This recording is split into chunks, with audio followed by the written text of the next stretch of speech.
அனைவருக்கும் முகமது அத்தாவுல்லாவுடைய அஸ்ஸலாம் வலைக்கும் வணக்கங்கள். தமிழக அரசியல் வரலாறுலேயே நடக்காத ஒரு சம்பவம் இன்னைக்கு நடந்திருக்கிறது மக்கள் மன்றத்தில். அதாவது இன்னைக்கு தமிழக சட்டசபை முதல் நாள் கூட்டத்தொடரில் கவர்னர் அவர்கள் தமிழக உரையை படிக்க மறுத்துட்டார். என்ன காரணம்னா, முதல்ல அவர் என்னன்னா போன வருஷமே சொல்லியிருந்தாரு, முதல்ல தமிழ் தாய் வாழ்த்தும் அதுக்கப்புறம் தேசிய கீதம் பாடுறது, இதை முதல்ல தேசிய கீதத்தை பாடுங்க அப்படின்னு சொல்லியிருக்கிறார். இதற்கு தமிழக அரசாங்க அமிச்சாங்களா அனுப்பலியாலாம் நம்மளுக்கு தெரியாதுங்க. ஆனால் இன்னைக்கு அந்த உரை நிகழ்த்தும் போது என்ன சொல்லிட்டாரு, முதல்ல இந்த மாதிரி நீங்கள் தேசிய கீதத்தை அவமதிச்சதால நான் இந்த உரையை படிக்க மாட்டேன்னு சொல்லி உட்காந்துட்டாரு. இப்போ நீங்கள் கேட்கலாம், அண்ணா நான் சட்டசபைக்கே போனதில்லைண்ணா, எனக்கு என்னென்ன தெரியும்னு. உங்களை மாதிரி தான் எனக்கும் உள்ளே என்ன நடக்கிறதுன்னு தெரியாது.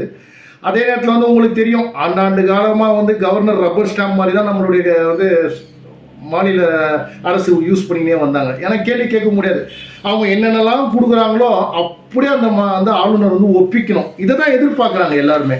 ஆனால் பாருங்கள், ஆளுநர் ரவி வந்ததுலேருந்து பார்க்க போனீங்கன்னா அந்த இடத்துல என்ன புகழ்ந்து பேசுங்கன்னு சொல்லலை, இப்படி பண்ணுங்கன்னு சொல்லலை. அவர் சொன்னது தேசிய கீதத்தை மரியாதை கொடுங்கன்னு சொன்னார். இது என்ன தவறு?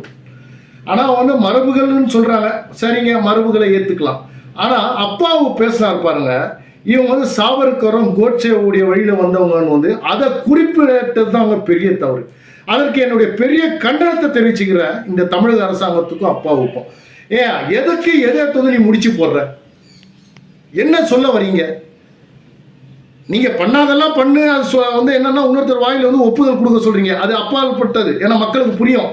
ஏன்னா எனக்கு எந்த ஒரு வாக்குறுதியும் நிறைவேற்றலை, எனக்கு வேலை வாய்ப்பு இல்லை, நீங்கள் கொடுத்ததை செய்யாதது செய்யுங்கன்னு சொல்லி எல்லாமே அந்த உரையில் இருக்கும். அதை படிச்சுட்டு போகிற கவர்னர்கள் மத்தியில் இன்னைக்கு இந்த கவர்னர் மக்களுடைய நலனை கருதி அந்தந்த விஷயத்துக்கு கேள்வி கேட்டதால் தான் இன்னைக்கு தமிழக அரசாங்கத்துக்கும் ஆளுநருக்கும் இவ்வளோ பெரிய போராட்டம் நடக்குது.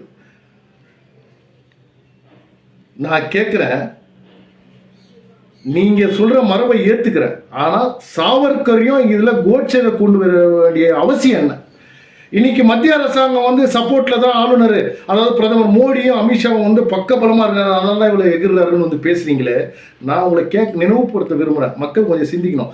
இதே செந்தில் பாலாஜி என்ன பண்ணிட்டு உள்ள போனாரு? மக்கள் வரி பணத்துல இன்னமும் அவருக்கு சம்பளம் போகுது. இலாக்கா இல்ல அமைச்சராக சொல்ல சொல்லி அந்த இடத்துல யார் தைரியம் கொடுத்தது? உங்க மாநில முதலமைச்சர் தானே. மரபை நீங்க ஃபாலோ பண்ணணும்ல. நீங்க மரபை ஃபாலோ பண்ணலன்னா அப்ப அடுத்தவனை சொல்றதுக்கு அருகதை உங்களுக்கு கிடையாது இல்ல. தயவு செய்து மக்கள் சிந்திக்கணும். இன்னைக்கு தமிழக முதலமைச்சர் அவரை மரபை ஃபாலோ பண்ணியிருந்தாருன்னா அவரை அந்த கேட்கறதுக்கு அதிகாரம் இருக்குது. நீ எதையும் ஃபாலோ பண்ணாம அடுத்தவரை போய் சொன்னா என்ன அர்த்தம்? மக்கள் சிந்திக்கணும். அப்பேற்பட்ட சட்டசபையில சிங்கம் போல உட்கார்ந்து ஆளுநர் அந்த இடத்துல உட்கார்ந்து அவருக்கு எது சரியோ அதை பண்ணிட்டு போனாரு. நான் ஒரு குடிமகனாக வரவேற்கிறேன். அதே நேரத்தில் மக்கள்கிட்ட ஒரு அன்பு வேண்டுகோள் வைக்கிறேன்.